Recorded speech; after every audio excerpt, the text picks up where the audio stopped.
Hey, what's up, people? Welcome to TSI. Once again, we got people from all over the world. So together we are one, and we have the same thing in common. And guess what that is? The heartbeat. Because the heartbeat is inside of us. We're born with it. So, I'm going to play a little bit more. Ah, you know?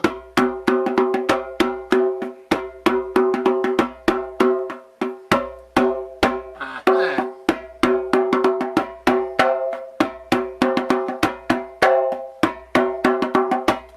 Uh-huh. Enjoyed the flavor and all the vibes. Welcome once again from the G-Man Garima here speaking. Please. Garima has been the opening heartbeat of events for a decade. And although he isn't with us today physically, it actually works because trying to catch drumming live on Zoom is a bit of a disaster. So we're delighted that he's with us anyway. And I want to begin with a short reflection, and it's a land acknowledgement of sorts. The image you see is water and a candle, which are metaphorically ways that connect us to our roots and to the world. And today we're gathered here from many points on the globe. And while it's entirely appropriate to acknowledge the people who have inhabited this land for thousands of years before the colonial invasions, I want to tell a personal story about the stolen land that my grandparents were given. They were given free homesteads, a gift from the crown. So when I was small, a few of us were recruited by a local folk historian to help uncover teepee rings from the warriors and families of Chief Sitting Bull, who migrated over the Canadian border shortly after defeating Custer in the Battle of Little Bighorn. I knew very little about it, but unearthing perhaps hundreds of stone teepee rings and raising poles over dozens of them was really exciting. I knew a tiny bit because a Métis elder lived near us and told stories of guiding the Northwest Mounted Police to meet Sitting Bull. Great stories for a kid. But part of the story was left out, edited into oblivion. No one told us that Sitting Bull refused to be assigned to a tiny plot of reserved land, and so the white Canadian government starved his people until they retreated back over the border and were brutalized by American troops. Of course, we were the nice Canadians, so we didn't shoot. We starved people into submission. These hidden policies and practices of racism and brutalization have not yet disappeared for Indigenous peoples, peoples of color, women, LGBTQ, and they will continue as long as we stand silent and choose ignorance. Acknowledging the truth of our many complex histories is the beginning of a healing process where we aspire to re-meet as co-equals because we met each other wrong. And it's time for new conversations to begin. Well, as we begin these things, it's always worth noticing that you'll see me a bit, a tiny bit of Linda, but there's a lot of people required to make these things happen. And in the spirit of just telling the truth, our hosting team today includes Dave Hasbury and Patty Scott and Garima Harvey and Linda and I. And then a little further back behind the scenes, Kathy Hollins and Chris Curley and Peter Labosco-Gili. And up front today, Carol Blessing, Jess Bolduc, Gail Jacobs, Peter Leidy, and Randall Wilkins. So you see, it takes all of us to make this possible. We want to invite people into a check-in, and I do want to add we've drafted Beth Mount into the hosting team for the harvest later in the time. And we want to get, Patty has set folks up into groups of 4-ish, and I want to invite folks into a check-in that'll be about 12 minutes. And we'd like you to just share your name, where in the world you're calling from, and please share a gift that brings you joy. And we don't want you to have to spend much time trying to figure out a speaking order. So we'd encourage you to start with a person thinking A to Z whose name comes earliest in the alphabet. And the only other guidance is just to make space for everyone to have an opportunity to speak. You'll see a little countdown clock for 12 minutes. And Patty, let me know, are you ready? I am ready. I will open the rooms now. Oh, welcome back, everyone. We're hoping that was a good conversation and a nice opportunity to really check in and share gifts that bring you joy or that you really love to share. And we're from Canada and the Netherlands and Scotland and Germany and the US. So we're a bit global, and we're really glad about that. And our approach today is a bit of a mashup between something that TSI alumni would know as a bit of a speakeasy, which is based on speed dating, which is a short pitch that you talk about an idea that matters before you have a little bit deeper conversation. And today we're going to hear from 3 different presentations. Short presentations, about 10 minutes, and then we'll have a little bit more time, about 30 minutes with each of the presenters. So we'll organize ourselves to be in 3 different groups in breakout sessions. And as you know, we're going to hear about the unlikely evolution of Darwin Ness, citizen-centered leadership, a decade of learning, and Indigenous-centered reconciliation practices. And Jack is going to introduce the first team and then each of the others. So we'll spend about the next 30 minutes hearing from folks, and then we'll be in breakout sessions.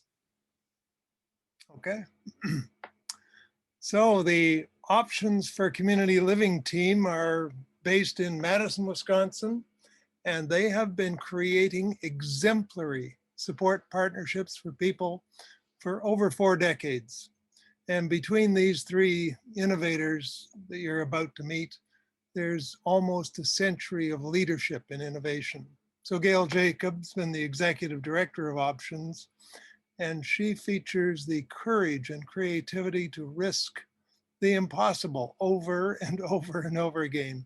One of those remarkable innovations in 1985 was to find ways to welcome formerly institutionalized people into living and participating in the community. And Darwin Ness was first up to bat, and so this story began. And Peter Leidy has been learning from people with disabilities since 1983, and Darwin has been one of his great teachers, along with Randy and Gail, and they have helped to keep him focused in the right direction. Of course, he needs direction because he is in fact the inclusion minstrel, writing and singing songs about human service land and those who find themselves connected to it.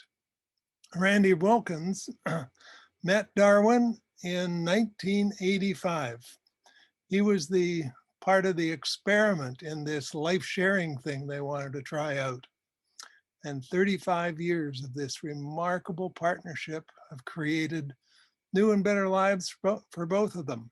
And also for countless others who have been inspired by their enthusiasm for life and the stories they have created and shared.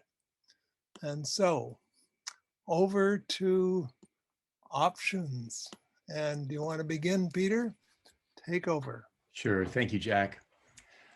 Yes, I'm going to introduce Randy and just say very briefly that our time with you and sharing a little bit about Darwin's life and what we've learned from him is really for the three of us, for Gail and Randy and myself.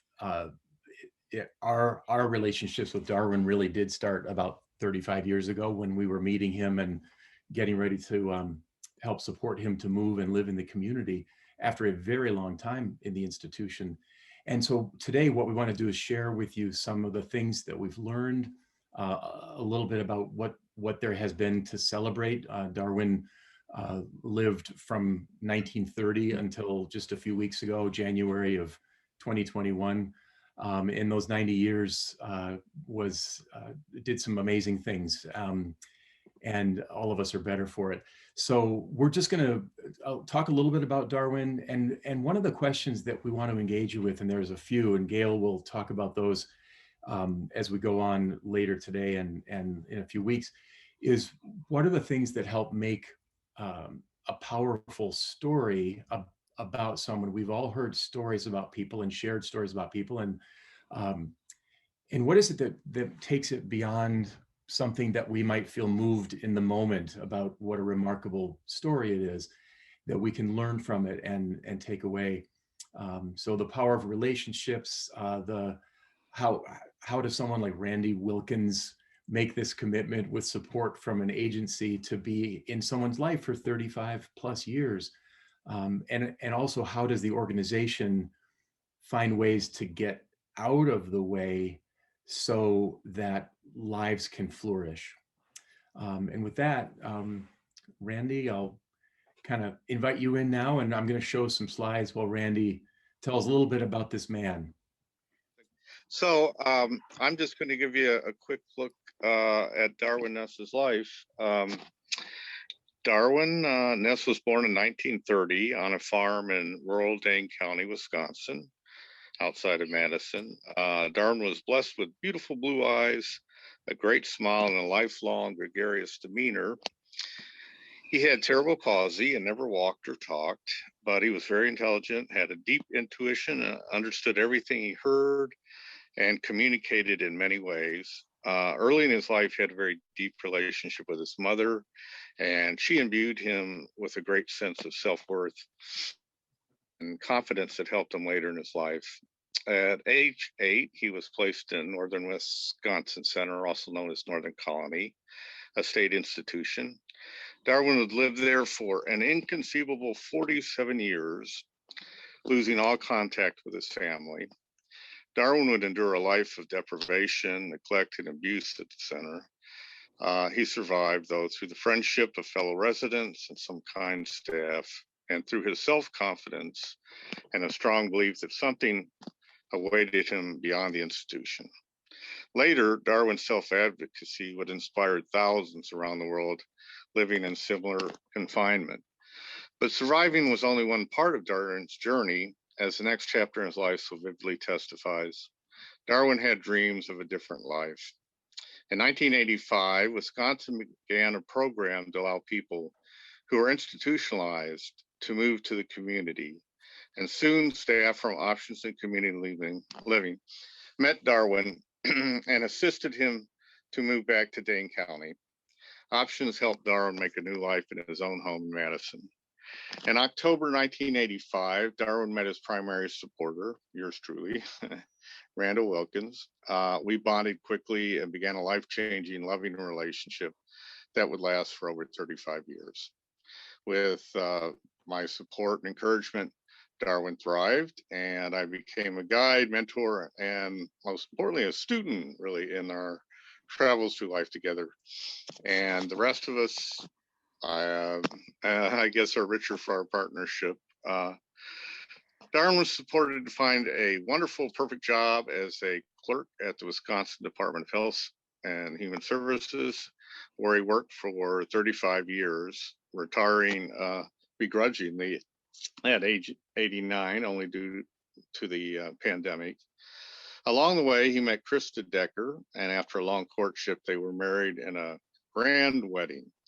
Krista lived only a year and a half afterwards, but their 30 years of friendship and life together as devoted companions gave them both love and happiness. Krista was the true love of Darwin's life. Darwin was a dedicated advocate on behalf of people with disabilities. In partnership with several others, Darwin helped establish both People First of Dane County and People First of Wisconsin. Along the way, he took adventurous vacations, including dog sledding in Minnesota, canoe trips in Yellowstone, Maine, the Ozarks, and a trip to Hawaii. Darwin was also a hardcore, diehard Milwaukee Brewers fan and found deep pleasure in lying in bed and listening to the games at night. Darwin was everything: a devoted son, a survivor, an educator, and a true inspiration to thousands. A warm friend, an adoring spouse, a great advocate, a wonderful housemate, a great adventurer, and a real party animal. So now back to Peter or Gail. I guess we'll introduce some of the themes. Well, first Peter's going. Okay. Oh yeah, Hey, I'm sorry. Peter's got yeah, a song, right? Jack's going to help on their end with this. There's a sort of a music video we have to share with you that came about I think it was 15 years ago, celebrating Darwin's 20th anniversary from moving to the community. And there's a program on Wisconsin Public Television, like a news and public affairs program, that often picks like a person of the week in Wisconsin who's, deserves to be called person of the week. And we made a little pitch that ought to be Darwin this week, because this guy has accomplished a lot, and we're celebrating it. And Wisconsin found ways eventually to be very good to this man, and likewise in return, Darwin brought many gifts to many of us. So, Jack, I guess we're ready to hear a little song.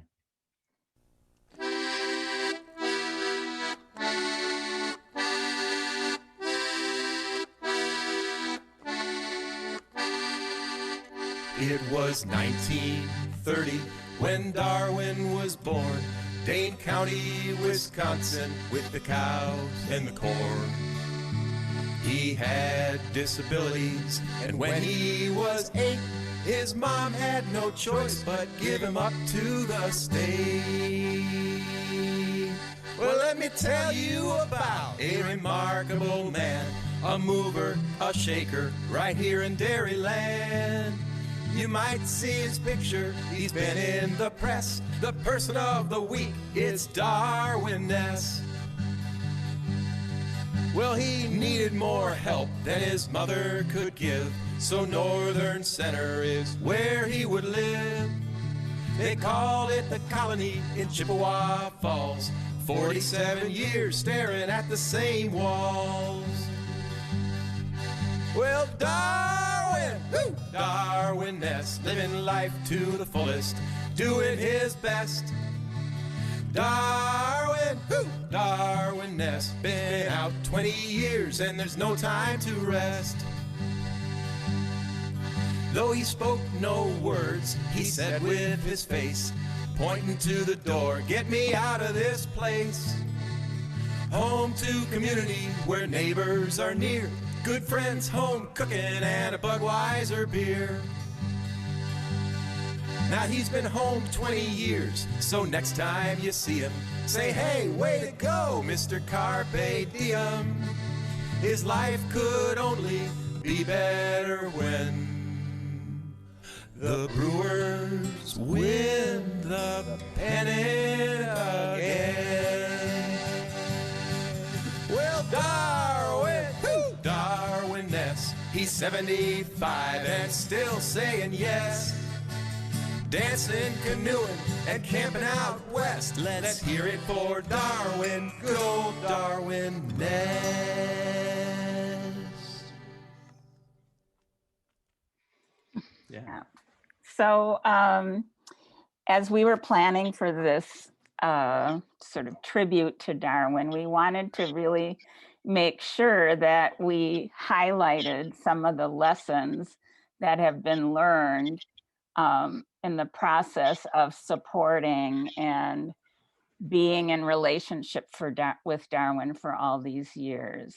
And so we came up with these themes that hopefully we can dive into during our 2-hour session on March 30th. But I'm just going to run through them right now real quickly, and we will touch on at least one during the breakout session. So some of the themes we came up with are just the story of this man and his people, the power of relationship to amplify the voice of someone who can't communicate verbally, and how Darwin brought people together for himself and for each other. And Darwin's spirit of adventure and never give up attitude that allowed him to have some of the adventures you saw in the slides, and also pushed people beyond their typical limits and their own comfort zones. And then this question of, what is the role of staff support? And we've heard a lot about the staff should be invisible when providing support so that we don't get in the way of the person supported being able to connect with community members. But in this situation, we're very grateful for Darwin's workers who were visible in helping to interpret what he wanted to say and do. And then it's, I think, worth looking at what sustained Randy and Darwin's team over a 35-year period. And to quote Tom Kohler, did they get kidnapped by Darwin? Who was involved in making it happen, and how did it happen? How did Options, Darwin's community support agency, help to support Randy and others to be in relationship with Darwin without getting in the way? And what did it take to actualize some of Darwin's dreams? What did we need to let go of, and what did we need to add in? And finally, another issue that we all struggle with in supported living and living situations is, what does it mean to spend quality time with each other without resorting to watching endless TV or staff hanging out on their phones when tasks are done? So those are just some of the things we'll touch on, particularly next time, and some in the breakout session. Thank you.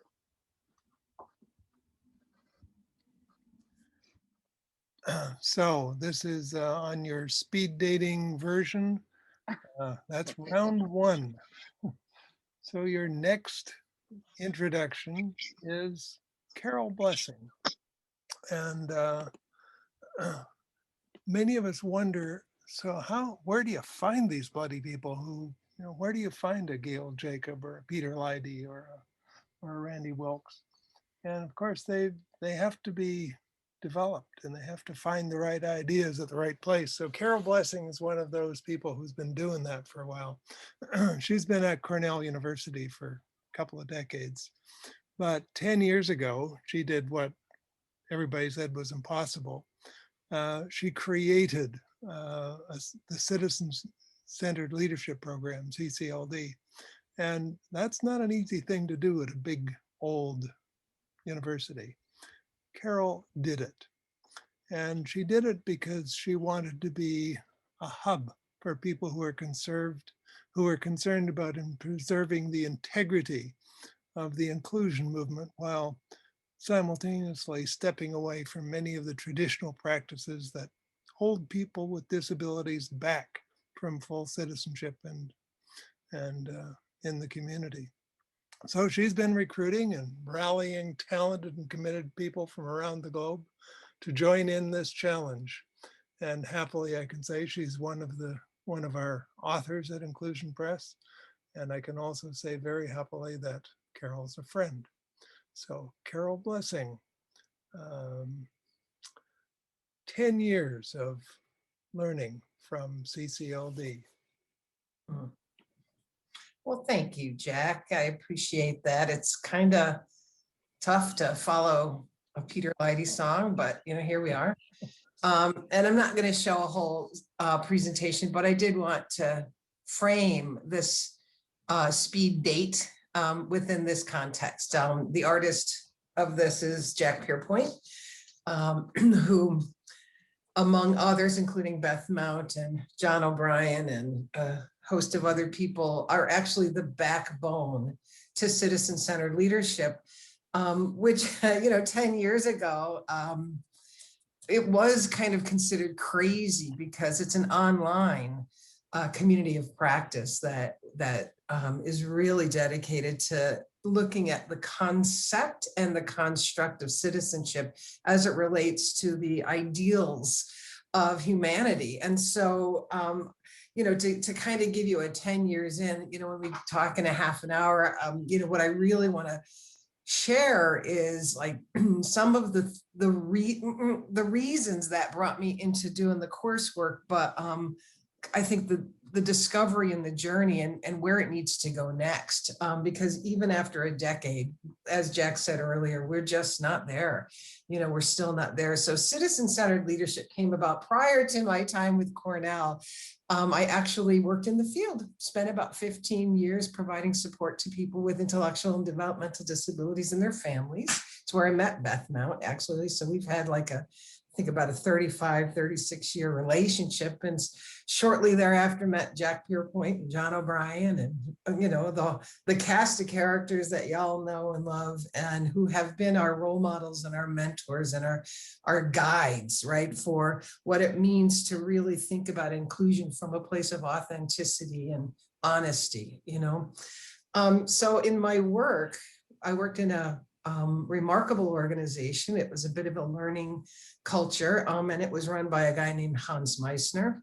And if you've not met Hans, try to find a way to do so, and at the very least, purchase his books on blue space and innovation and, running a program and supporting people to community. And it was in under Hans's kind of vision that as a learning community, we would be able to find blue space. We would be able to, as workers, meet with people, support people, and try things out that hadn't been tried before. And to help us to learn how to do that, Hans would bring in the likes of Beth Mount and John O'Brien and Jack and Marcia and Linda and a whole host of folks. And I fell in love with this idea of person-centered planning. I just felt it was like a calling. And so I was fortunate enough to be able to go down that learning journey for 10 or 12 years to just cultivate my knowledge and my skills. And then I was invited to come to Cornell and bring some of what I knew in that work to some grants that they were doing. And so that's where I've been ever since, with the understanding that the only thing that I will do when it comes to accepting work has to do with inclusion, and it has to do with full inclusion of people. And so citizen-centered leadership came about shortly after, I was involved in some of these grants where I would kind of look around the room and look around the community and say, so, if we've had decades, literally decades of people doing person-centered planning, how is it that we're not seeing people with significant disabilities any more part of their communities as regular members as, before? And I began to really weigh those questions out, going, where are people outside of programs and outside of services? And even those kinds of programs and services that are community minded, there's still kind of an amoeba of service providers, and folks are still sort of within those boundaries. And so that was one huge question. It's like, so where are people, right?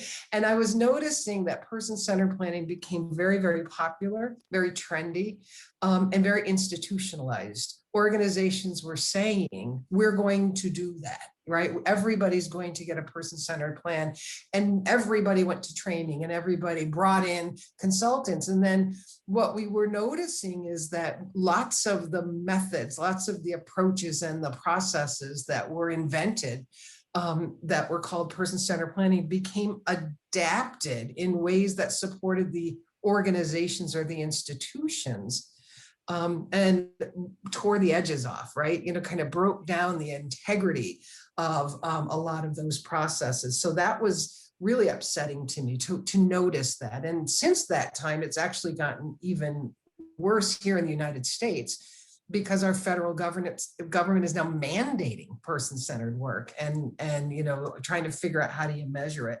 So that was another real draw for me. And it was very important because I had learned from the people who made this stuff up, right? And for all the right reasons, they were people with whom I was in relationship.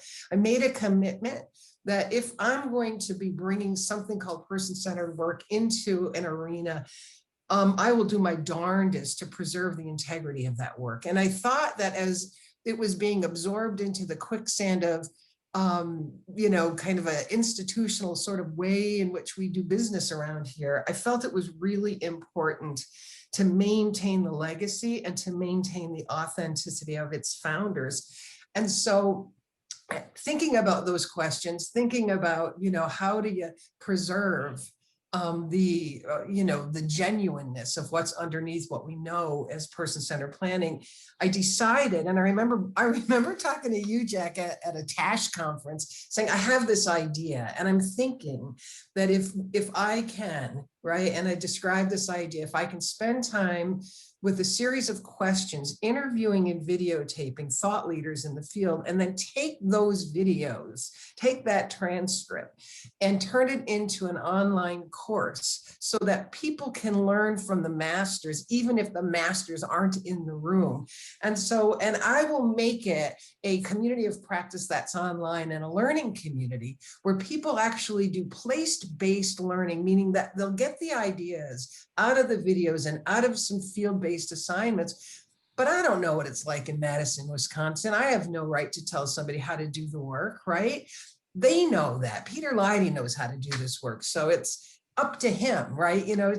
To work with and alongside of at least two people we call learning partners, and one of whom must be an individual with lived experience of disability, to go on this learning journey together and come back once a week over a 15-week period of time and share the learning with everyone else so that we can learn from one another.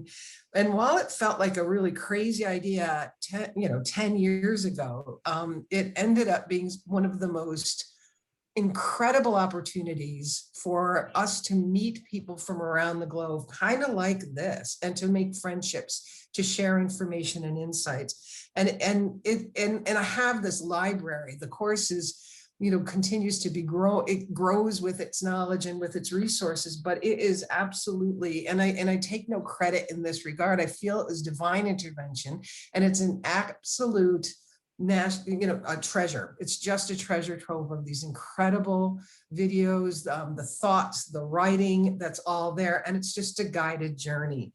And so the 10 years in, really is like, as I sit, 10 years older, much older, and somewhat wiser, I'm still asking some of those very same questions. Certainly, as people go through the course, I watched some transformation, but it was my vision and my dream that people with learning partners would go through the course, and because they're working with one person and there's an intentional design and an intentional set of principles, that I thought that people would get to a place where if I can do this with one person and help this person, assist this person to really join the ranks of humanity in a way that's purposeful and productive and making their contributions so that other people beyond service land recognize just how badly they need this person in their life.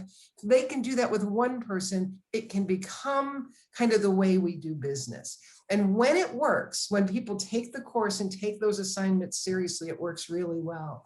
But I've noticed that there is more often than not sort of a stuckness, and there's a spot that we call the transformational threshold. And I watch it semester after semester, people getting to a certain point and then finding themselves too busy, or finding themselves, kind of like, there's all these reasons why it's good enough to help this person to get to this place, but never really to break the bubble. And so that's my 30-minute, is to talk about, here's what I've noticed, here's what I see, help me think about some of the things that have gotten either in your way or that have challenged you, and to invite you. I have an opportunity. I've been named the Citizen Network Coordinator of the United States, and it's a lofty title that I'm not sure what to do with, except to make an invitation,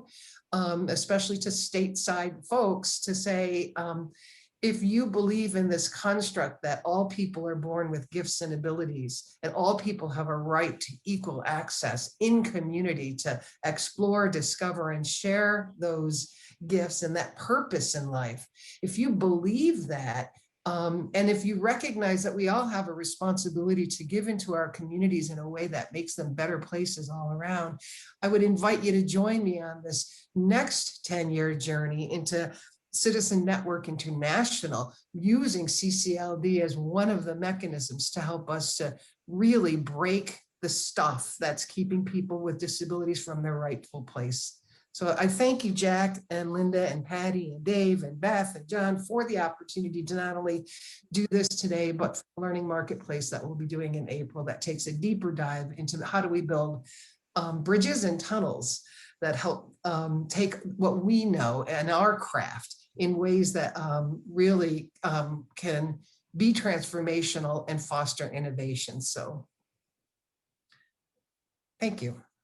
And that is all. Okay, then. Carol, I'll bet you have a link for citizen-centered. And I'm just thinking if we can post that in the chat so people can find ways to join up on this, on the next 10 years, because there's more to come, as you say. We've only just begun. And so chapter 3,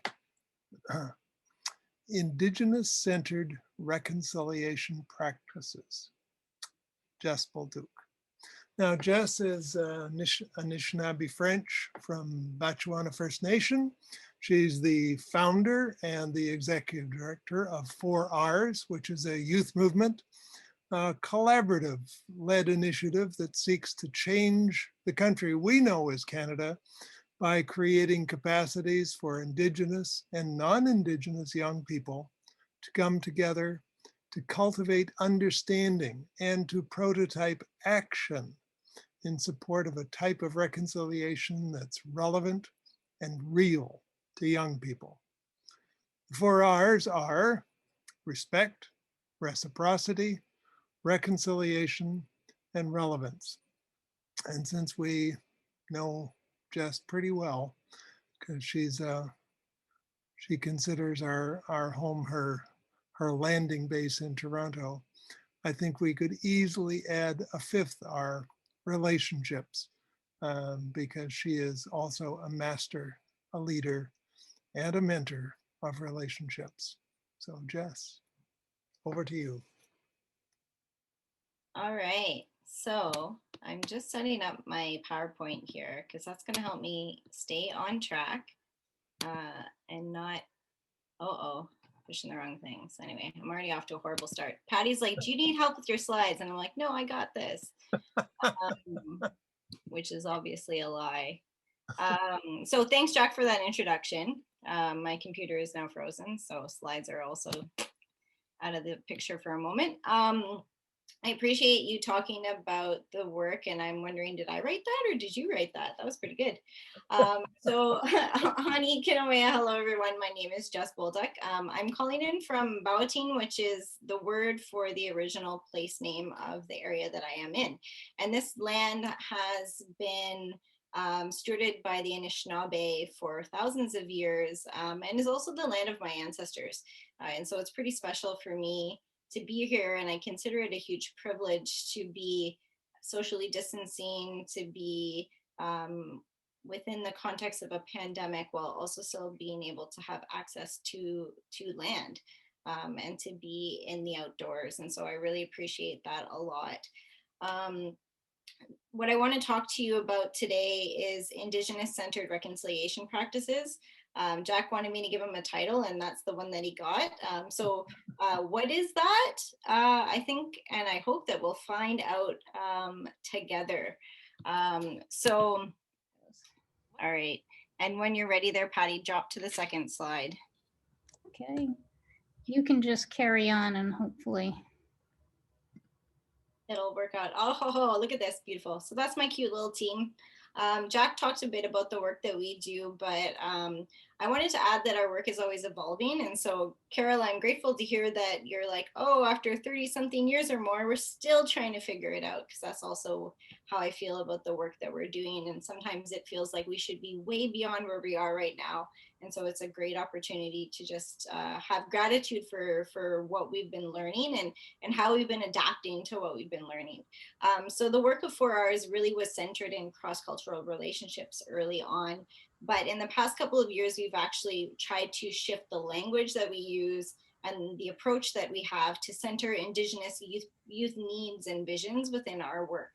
And so it is about a relationship between everyone who needs to be a part of this work, and when I say everyone, I actually mean everyone. But yet, if we're talking about reconciliation, and we're talking about the history, and we're talking about the land and the original peoples, truly Indigenous folks need to be at the center of those conversations. And so what does it mean to center Indigenous young people in our work is like a question that we're always coming back to. Next slide, Patty. So reconciliation. I love this slide because sometimes people say that we hold a resemblance here, but also Golden Girls are great. How we see reconciliation in Canada is something that has been very much framed by the Canadian government more broadly. And the work that has been done around reconciliation has stemmed a lot from the Truth and Reconciliation Commission. And so that's something that has happened in Canada, and there's been Truth and Reconciliation Commissions in different countries across the world. And the reason for those is to address and in the case of Canada, the genocide of Indigenous peoples historically, but also the ways in which that systems continue to perpetuate oppression and death within our communities. And so coming into the work of reconciliation, we're often seeing it as about mending relationships between Indigenous and non-Indigenous folks. And what we're doing in our work is trying to stretch that so that we really start with truth. And the truth is oftentimes controlled, is oftentimes watered down. And we're still learning about the truths in the context of the history and the present realities of Indigenous peoples, both in Canada, but also in the United States, as well as globally. And so for us, the reconciliation piece comes in the reconciliation of relationship. And so we first think to the relationships between Indigenous and settler folks, recognizing the diversity of experiences when I talk about settler people. But for Indigenous folks, reconciliation is about repairing our relationships to our land, our relationships to our language, our relationships to our communities, and also our relationships to ourselves and our spirituality.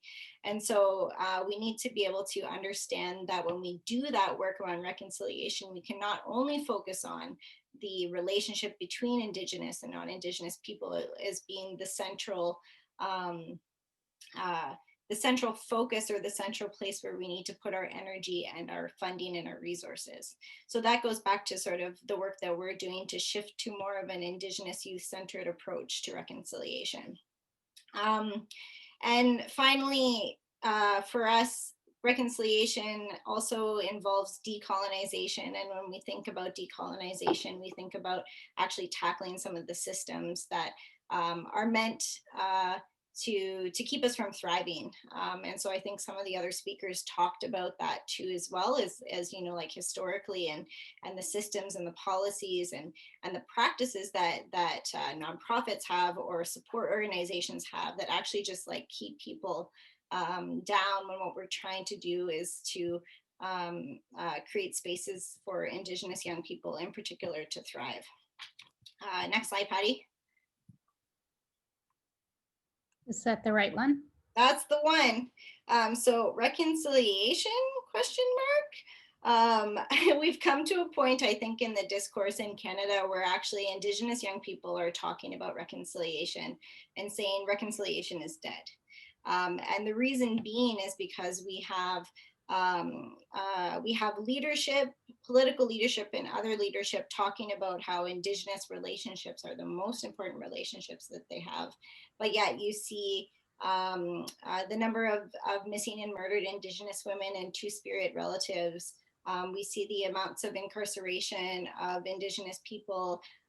We can talk about all of the different statistics that tell us that this relationship is not the most important relationship.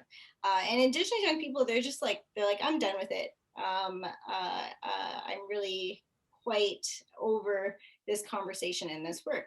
And oftentimes it's because the conversation has been co-opted by non-Indigenous people to serve their interests, to serve their education, to serve sometimes the need to just feel better about what is actually a very difficult history. Next slide, Patty. And so what do we want as Indigenous people? I think about this a lot, and this quote to me is a really beautiful one. And it's like, why actually are we here? Why is this work important? And to me, this quote speaks to like a moment that I think that we're all in right now. And I want to read it out loud because there's no way that I would possibly be able to speak to this better than Robin has here. And so the work of reconciliation to me is really beautifully captured in this quote.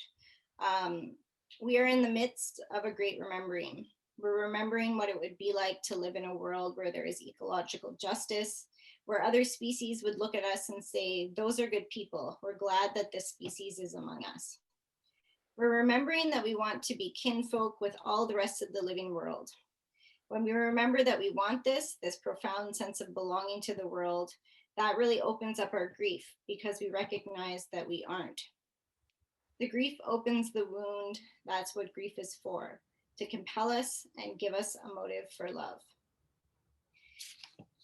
And so when I think about that, and I think about where the work of reconciliation was, where it might be moving to, whether it's dead or alive, the work that we are doing with 4Rs and the work that we're doing around Indigenous-centered reconciliations practices is about thinking about our work as healing justice. So not just like justice for Indigenous peoples, but healing justice that thinks about what do we actually have to do to tend to some of these wounds that continue to be the harms that we continue to experience as Indigenous peoples living in this place that's now called Canada. Next slide, Patty. But we're also really stuck. And so, Carol, when you were talking about these transformational thresholds, I didn't have the language before, but I have it now in this moment to sort of say that that's actually what we're grappling with in a lot of ways in Canada with reconciliation. We're at a transformational threshold. On one hand, you have Indigenous people who are saying, you know, reconciliation is dead. On the other hand, you have non-Indigenous folks who really are like genuinely wanting to understand what they can be doing differently in order for us to right relationships. But we also have on our side of things work that we need to do in order to show up differently to create those new relationships. And similarly on the non-Indigenous side, there's a different kind of way that non-Indigenous people need to orient themselves to the work of reconciliation, or even more broadly to the work of racial justice. And so in the breakout, what I want to be able to do is to speak to the work that 4Rs is doing with Indigenous and racialized young people, and the work that we're inviting adult allies into as well. And so I hope that through kind of taking a deeper look at sort of, as Linda says, my contribution or our contribution to the problems that we're trying to solve will breathe some life back into reconciliation.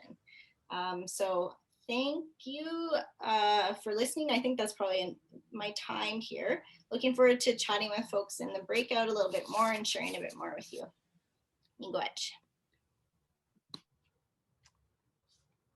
Okay, well, my cup runneth over. We've had 3 pretty amazing bite-sized chunks of new possibilities for the world we want to create. And so we are going to now shift so that we break into groups. I'm going to hand over to Linda and Patty. And in smaller groups, we're going to continue. We've organized into 3 small groups, the 3 breakout groups, and there's 15-ish people in each group. And I'm going to open the rooms, and we've got a half an hour to be in these 3 concurrent sessions. And we hope you enjoy this bit deeper dive. We thought we'd spend some time talking today about one of the themes that was on the list, and also give you some opportunities to ask questions about Darwin, or just talk about whatever is important to you or related. The theme that we thought might be appropriate, just given that there was a feeling when we put the slides together, the 10-minute session, that we wanted it to be a bit celebratory, celebrating Darwin's life, and also really trying to see what we can learn, that we feel like we've learned a lot, and in knowing Darwin in particular, and that he continues to teach us even though he's passed. So the theme that we were going to talk about was is Darwin's spirit of adventure and his never give up attitude, and what kind of situation that put people into that were supporting him. You know, where did it push people, and what needed to happen in order to really listen to what Darwin's dreams were and actually make them a reality. So I'm just going to ask a couple questions of Peter and Randy just to kick it off. This is going to be just a very informal conversation and not a presentation. So you can feel free also to just jump in with comments or questions as well. But I wondered if Randy and Peter, if you could start by talking about what you mean by Darwin's spirit of adventure and never give up attitude. What did that look like coming from Darwin on his part? Well, let me, when I think about that, when I first met Darwin, you know, I guess my initial sense was, what does Darwin want from his life? And, you know, what, given his experience where he'd spent so much time institutionalized, and what his horizons were like, what he thought about what was the next chapter of his life, sort of. And the other thing was just learning how to communicate with Darwin. I think that was probably the biggest challenge in the beginning. And Darwin had very little exposure to speech therapy or anything. He had a word board that really didn't help communicate very much. It had like the seasons and calendar of holidays and a few food pictures. But I learned certain ways to communicate with Darwin. Darwin had what I called his own language, was this kind of Darwinese, I dubbed it. He would use his hands and his body and face to really kind of express things he wanted to communicate. And I remember taking pictures and creating like a little dictionary of Darwinese. And the other thing was that we actually watched a fair bit of TV in the beginning. We're kind of stuck in to not a very accessible home, but it was really helpful in the beginning because Darwin, when he saw something that he wanted to communicate with me about, he would really get my attention. And just to give an illustration, there was a certain point in his life when we were doing more activities and we were watching TV, and there was Jack LaLanne, if anyone remembers, the exercise person. And I remember Darwin actually grabbed my shirt and like pointed at the TV and started to do the same kind of exercises that Jack LaLanne was doing. And so I said, wow, Darwin, you want to try to exercise and follow along? But you know, Darwin wanted to get into an exercise class, and Darwin was had just started working and had actually this job where we worked 5 days a week, roughly from about 10:30 or 11 to about 3. And I just took it upon myself to sort of see like what's out there in terms of exercise classes. And there were very few for people in wheelchairs. But I looked at that just as a basic concept, but I thought this isn't going to work out because there are not very many. They don't fit into Darwin's schedule. And they had started a new program for seniors or people above 50, really, who were a whole series of different types of exercise classes. And they were early, and I thought, well, this might interest Darwin. And there was one called Fitness for Living. And it was just sort of a thing for different kinds of things to keep in shape. And it was about an hour to hour and a half. And so we signed up for it. And we went to class. And the teacher's reaction was, well, this isn't the right kind of class for Darwin. Darwin would benefit from something that was specifically for people in wheelchairs or people who are differently abled.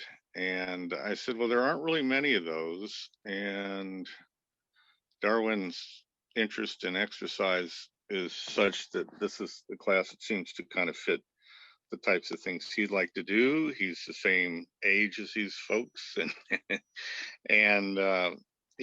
he can get out of it what he could get out of it, I think was the sense. And so Darwin was patient, and the teacher said, well, let me get back to you. I need to talk to, whatever her staff and administration.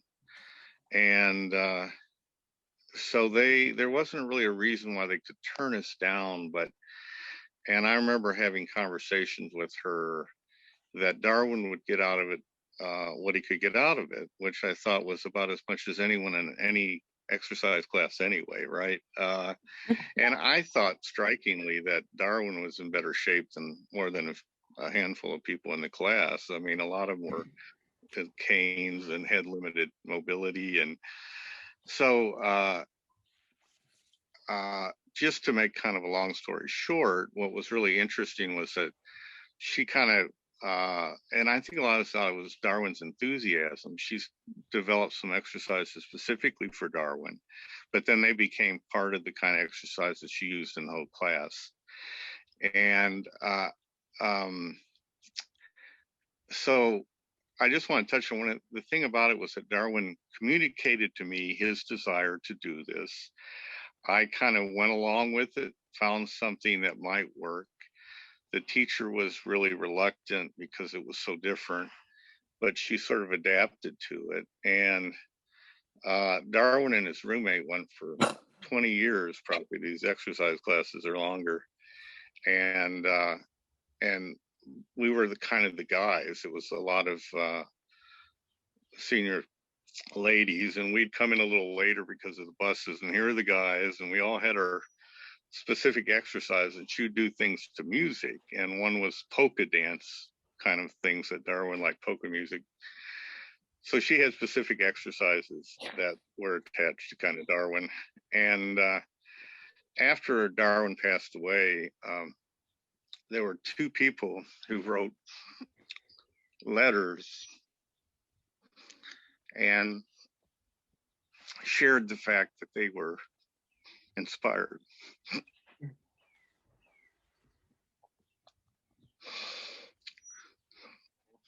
Yeah, so to me, it was a beautiful trajectory, you know, from a desire to kind of achievement to an acceptance. And a lot of it had to do with Darwin's eagerness for that. And following through kind of just meant my trying to see what would fit for Darwin, but how it blossomed into something, I think, where he was part of a larger community. And I think one of the goals of the kind of work we do is exactly that, you know, to find a place for Darwin in the community where then the community's expanded and their appreciation for who Darwin is blossomed into something much richer. So, so that's a small thing, you know. Of course, Darwin was into so many things, and that's just a very small, not even that adventurous a thing for Darwin, but it illustrates something larger, I think. Pete, did you want to? Sure. All I would probably add is that I think when it came to, at least for me, and I think we've touched base on this, you know, over the years, but a lot of us who met Darwin when he was still living in the institution, I think were struck right away by, you know, it's not just Darwin's pointing to the door saying, you know, like, get me out of here. We wondered things like, how does he know what's out there really? He was 8 years old, you know, 47 years ago, he came to this place. And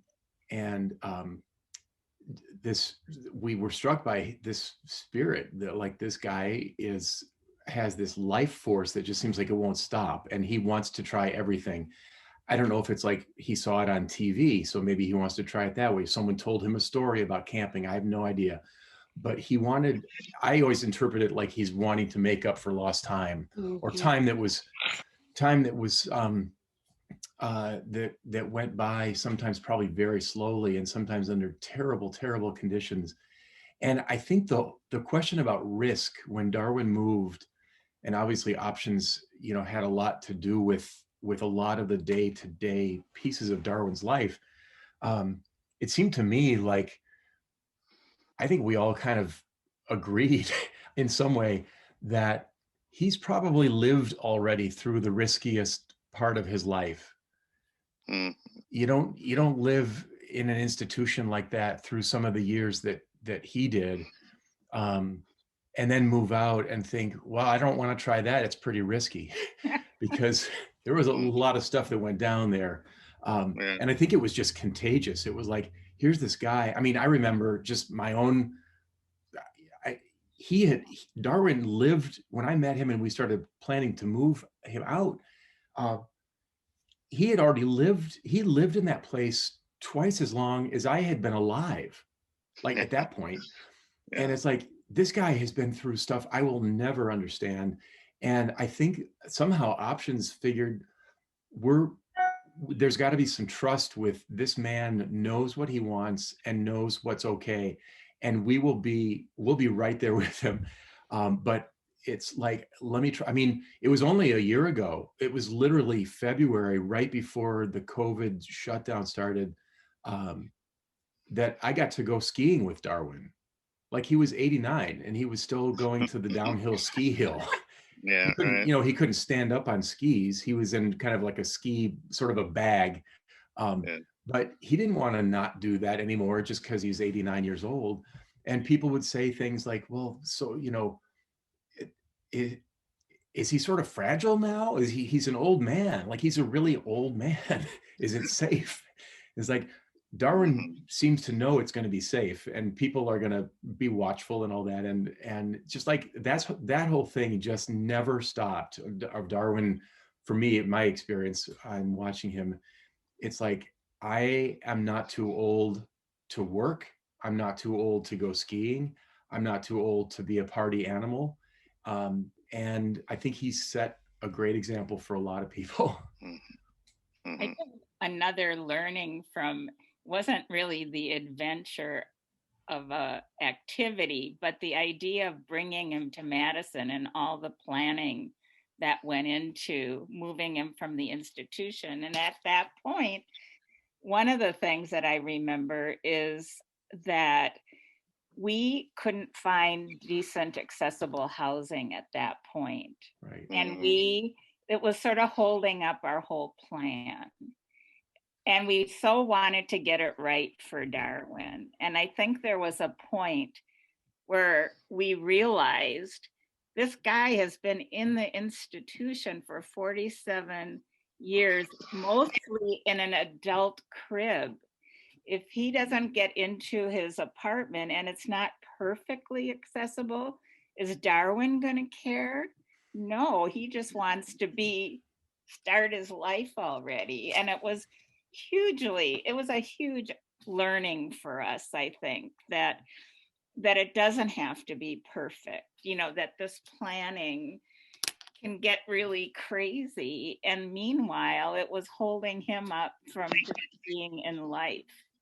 And so the other beautiful thing that came from that is he was in sort of a crappy apartment for a while, but then we had this opportunity for him to move into a sort of a non-equity co-op situation that was getting built, and he got to really design, Randy, you and Darwin got to design the actual space he was going to live in.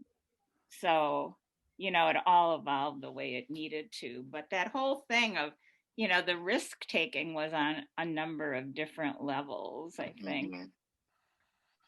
I would love, if possible, to hear the story of the dog sledding and how that got communicated to you. Yeah. Well, yeah, I was trying to think about how that actually started. Darwin started working in March. And I told him, I said, well, before you become a working stiff, we need to go on a nice vacation, right?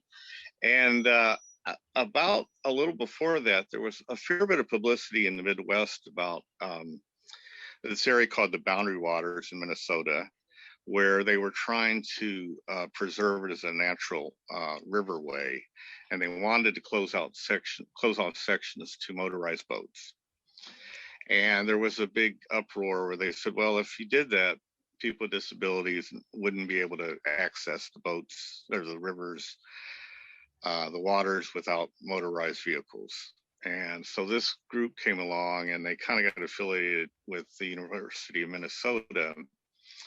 And they'd had as their mission was to get so many people into canoes who had a disability and get on the waterways.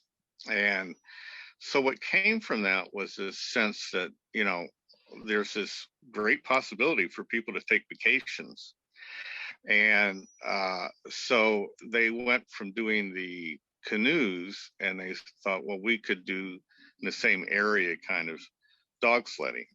And there was a guy who had won the Iditarod, and he had some land there, and they contacted him. And so they set up this excursion thing where people could go into this area where he had some land, and he had his dogs that he dog sledded with, and they had a sauna and a little lodge. And so we were the guinea pigs. We said, this sounds great, let's go, and I remember thinking, that's a really nice way to actually, for someone like Darwin to get out. He could get on the sled, dogs would pull him, but of course I didn't know anything about it. And I just trusted the faith that these folks kind of knew what they were doing. And I remember, I think I wasn't really a big part of it from the options, staff end of it. I really wondered, Gail and people thought, like, what are they doing, But, and I have to share one really quick story because it's very funny. The first night we went there, we kind of flew into Minneapolis, and then we drove up to the edge of Canada by Ely, Minnesota. And we got there kind of late. And so the people that were running the thing said, we're going to put you and Darwin in a sled, and you'll drive Darwin in to where the camp is. And for some reason, we were the last one. They got the supplies and everyone else that was participating. And I said, I don't know what I'm doing. Do you go mush and the dogs do it, like, give me at least a 5-minute, rundown of how this works. And the funny bit of it really quickly was that they kind of said that one of the keys was he had 2 dogs. One was a female, and she would usually be the head of it, and there would be a male dog behind. And the woman wanted to avoid the male dog, so she would run as fast as she could. I mean, really, that was how they explained the weird principle to me.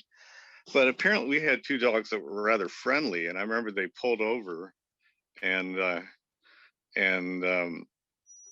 so we lost the whole group while these 2 dogs were getting intimate. And I thought, Darwin, we're going to get stuck out here nowhere. But it turned out to be a really great trip, and we actually did a lot of trips subsequently with that same organization. Darwin was the first person in a wheelchair that canoed all 3 lakes at Yellowstone National Park, and we went to Maine and up from Maine into Canada and the Ozarks. And so once we got through that first vacation, Darwin was hooked, and so was I. But he really pushed me. I mean, this theme of, I don't swim and I don't canoe and I don't dog sled or any of this stuff. So if I had known Darwin, I would not have done any of that stuff. I'm not some natural outdoors person exactly, but we had a great time. Feel free to chime in or ask questions. Yeah. I did want to add one comment to Peter, and I'll kind of shut down, which is one thing I learned in reflection about Darwin and all along was that, and I kind of put this in the bio and in his obituary, that he kind of had 3 lives in a way, or parts of his life. When he was very young, he lived with his mom, and he had a really close relationship and always thought about his mom. And I remember we would do things like, we're going to try horseback riding. I bet you've never done that. And Darwin had a sign for his mother, and he would say, when I was young, my mom and I would go horseback riding. I go, so, it's not new to me. And I would say things, and he had a belief and an idea that he had done some of these things in the past. And I think they became very, very important and helped him kind of survive a lot of the tribulations of being in a center. He had done these things. He knew he could do them again. And I think that was part of his inspiration. And I think that his mother's belief in him made him very aware of his own self-value. And it helped him endure all those terrible things he experienced. Mm-hmm. I wonder. And just to end that, is that then he really wanted to do those kind of things again, and really felt like there wasn't anything he couldn't do in some basic sense. So it was sort of up for options to try to catch up with Darwin's dreams in a way. Why can't I do this, right? That's where Darwin came from. I've survived all this other stuff, but beyond that, I know I've done it in the past, and I can do it now. I wonder, Randy and Peter, if you remember any challenges that we had to overcome as an agency. I was there at the time, and I can't remember whether there were any rules that we were having to break or anything like that. The thing that was interesting is that in those days, options existed sort of before there were rules. Mm-hmm. And so there wasn't a lot of oversight or accountability at the time to anybody, right? And so it felt like we could just make those decisions to support him doing these things. I don't know, Pete, if you have any memory of barriers from that. You know, the only thing, Gail, no, I don't really, but just in a broader sense, things would go wrong. Randy could speak to that. I mean, things would go as, you know, we had the plan and then the plan fell apart because something didn't happen. You know, the bus didn't show up, or somebody wasn't there to meet somebody, or I mean, any number of things that can go wrong in people's lives. And I just remember thinking, and I might just be imagining this, but I feel like it was pretty true that Darwin felt like a bad day in Madison is better than a good day at the institution. You know, like it almost didn't. Darwin and plus the people, when there were people that might be the rule enforcers, if they had any chance to spend any time with Darwin, I think he tended to just win people over because of his personality. And people would see him and think, well, look, if he can do it, he ought to be able to. If he wants to do this, he ought to be able to try. I just, yeah, I don't remember specific things though with the rules, and I also just feel like Options was a little bit of a formidable entity in terms of, we really believe in community. We really believe that this guy deserves all the chance in the world to make up for this time that he spent in the institution. And it'd be pretty hard to say no. Right. And we did use our own, I mean, we probably broke rules in terms of financially subsidizing some of these things, you know, but I don't remember. I mean, and Options still does things like that. If something seems right to do, they just figure out a way to do it. That's sort of been the operating system.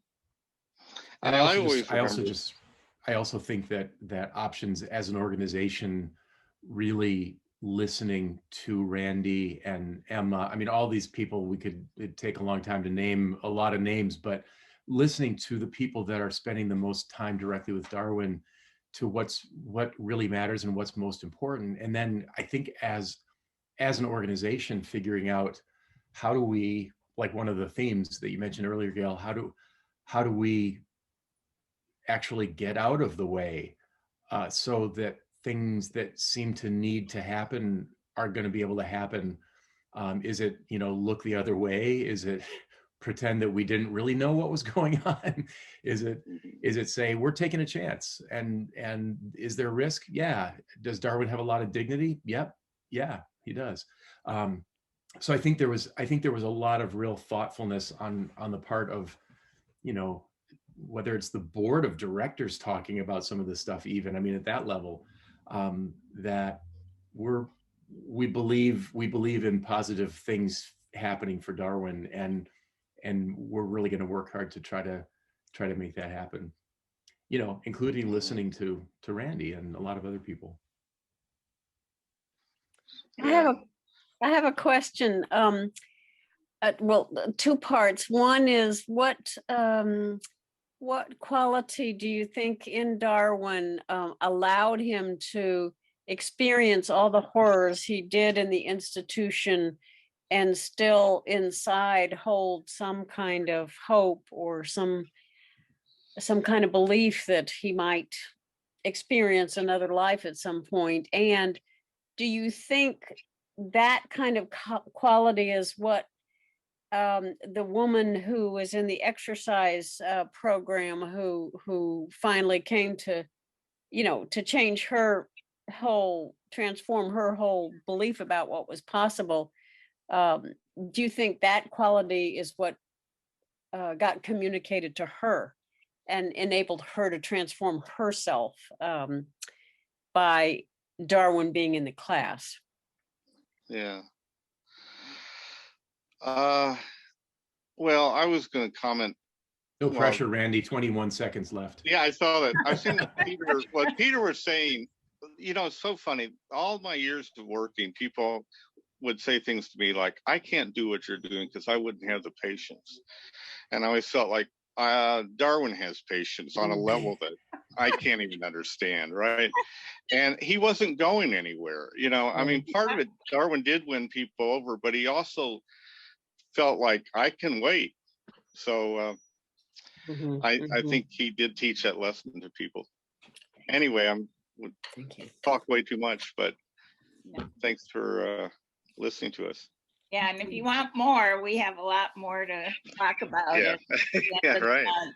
Lots of topics. It Thank was you, really everyone. great. Thank you. This is lovely. Thank you. Yeah, beautiful. you. Thank you. So much. Yeah, thank you. Thanks for being with us. Yeah, I enjoyed it.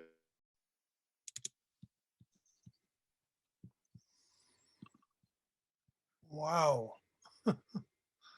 Everybody back? Good. Well, there's no way to sum this up, but what we need to do, I think, is to just take a private moment. Need to just take a quiet moment, each of us, just a minute or so, and breathe. And let some of the deep wisdom we've heard sink in a little bit. And so perhaps 3 deep breaths.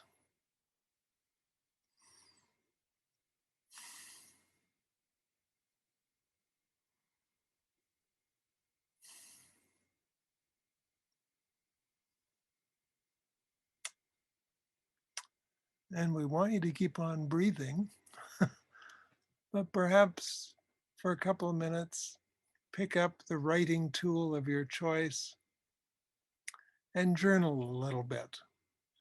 And the reason we want you to do that is that we have had the privilege of hearing extraordinary people talk about important and extraordinary work. And we want you to listen deeply to the resonance and capture that your way for you so that it doesn't just slip out of your consciousness. So a couple of minutes of journaling. And for those of you who are inclined, we would love it if after a moment or two, you want to enter any of that into the chat. That would be most welcome. And after another minute or two, a few offerings into the whole group. So if you wave your hand and we'll try and see you if you have something to say. But let's a little journaling, a little into the chat, and then a few personal reflections into the whole group.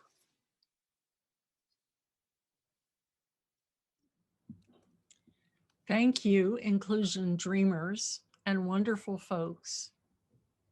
A tremendous way to be on another world is possible, and another world is happening.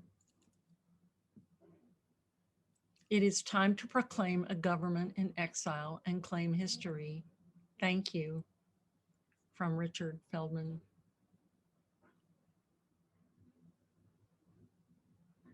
And now we have another Waddy Welcome story. Darwin leads for the next decade.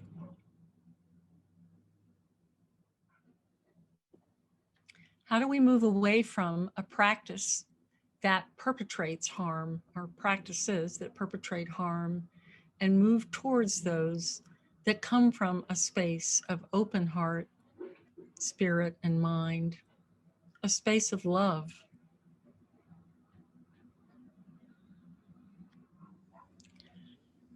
Darwin embodied the transformational threshold as a catalyst to move others past their limits with a wonderful partner, Randy. Inspired by all of you today, We are all citizens in this space and time. Our mission, if we so choose to embrace it, is to stand up, not on the dreams we wish for ourselves and others. If anybody wants to contribute into the whole, raise your hand or wave or try and get her attention as best you can. Or just turn on your mic. We'll take. I thought I would just comment as a contributor that it's since I spent so much of my life with Darwin, and I'm reflecting on it now, and it's interesting how you don't notice things until much later. And, you know, it's just a reminder of how learning is a always constant ongoing process, and it works best in the environment of community. I think the silence reflects the extraordinary quality and depth of what we've had the privilege of diving into. So unless there are additional items in the chat to read, or anyone else who wants to chime in to the whole group, we have, yeah. I just, well, there are some more, but I was hoping more people would speak up, but this one is so much hope and so much possibility, and still so much grief and work to do to change hearts and minds, to recognize that we are all the same, joined through the heartbeat. I am struck today with the quote that Jess brought us. Why are we here? It is from grief that love is born. Sorry, Beth. Just when I'm going to stop, there's another one. There's many wonderful, but this one really lands, having been in Darwin's group, from Judith Stevens, and who is still confined to a crib in an institution. Thousands and thousands and thousands of people. So Linda, do you want to just take us into what's next? Well, I'm going to say to you, Jack, I'm going to post this in the chat for each of the sessions, and maybe you can just touch on the dates. I'm just going to enter them here. Okay. For the TSI Hub. And Jack, if you look at the chat, the stuff is right there. Oh, okay. Well, on March 30, 1 to 3 o'clock, if you had got a glimpse of the Darwin Ness adventure stories today, and you want to get more, this would be a good time to sign up. And if you didn't get to hear enough of it, there are stories to be told and complexity to be unpacked. And I think we discovered that Gail and Peter and Randall are pretty masterful at unpacking an amazing story. So that's on the 30th of April. And on Tuesday, April 13, 1 to 3, many people were entranced by Carol Blessing's exploration of the next 10 years, Pathways to Citizenship, exploring the bridges and tunnels that connect us to community. And so Carol will lead a 2-hour exploration of what's next, and really has the intent to engage all of us in helping to continue to ask difficult questions and explore possibilities. And Jess, just for a variety of, because of her own scheduling, we don't yet have a time settled, but it will be in due course. And so if you would like to learn more about 4Rs, about the Indigenous reality, about the nature of redefining reconciliation into something that can work for all of us. That'll be, just stay posted, and that'll be coming soon. If you haven't poked around the website, if you just go to inclusion.com, there's the sign up will appear pretty quickly for whatever's next, and recordings of almost all the past events, particularly the ideas that matter, are there. So if you missed something, feel free to check in and enjoy some of the wisdom and insights that have been shared earlier, because there's some pretty wonderful learning there too. Okay, Linda? And I've posted the link to the feedback form that we'll send you. And we want to invite people to enter a closing word into the chat and to share with you that we had a lovely gift offered from a member of this community today. Might have come up as a result of the opening check-in conversation, but Lisa Latchford has offered to help close us out with song. And I can add to that a tiny bit, because I cornered Lisa a little bit. She said she's a singer, and this year has been sort of shut her down a bit. And she noticed just yesterday or today that she was almost ready to sing again. And I thought, well, what an opportunity. What a gift. So we're welcoming you to the next new year, beginning right now. And over to you, Lisa. Thank you for your gift. Thank you, Jack. Thank you, Linda. Thank you all who shared today.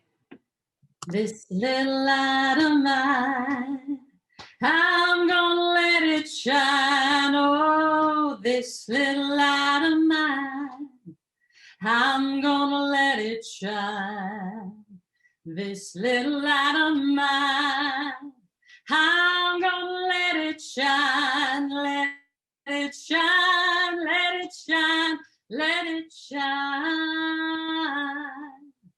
In my community, I'm gonna let it shine. Oh, in my community, I'm gonna let it shine. In my community, I'm gonna let it shine. Let it shine, let it shine, let it shine. This little light of mine, oh, I'm gonna let it shine. Oh, this little light of mine, I'm gonna let it shine. This little light of mine, I'm gonna let it shine.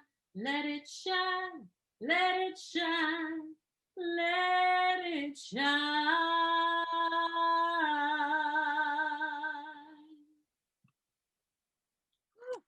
Okay.